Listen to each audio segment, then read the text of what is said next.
how you can make sensor model at home.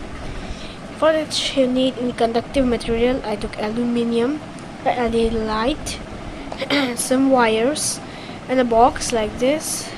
I used a cutlery box. Okay,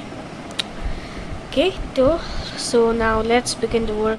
First I'm showing you what's inside this, the thing here. You can see there's a connection between the aluminium foil and the light.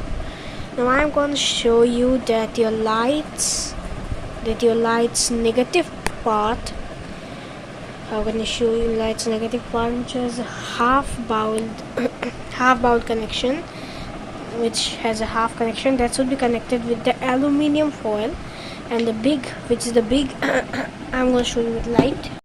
Yeah, so you can see, please, yeah, so that you can see here that the small terminal you are seeing, this should be connected with the aluminium, and the bigger one which should be connected with the power in the sensor. I'm showing you this light I've taken out.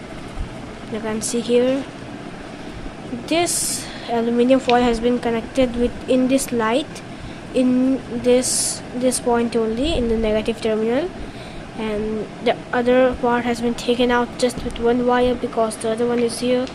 Then I'll show you how you can connect. Now as you can see, I have put the charger. Let's turn it on. Okay, now this sensor is only one wire connected with the charger. If I put the second wire, it will become a light. See, it's a light, but it's a sensor. So we will put our hand here.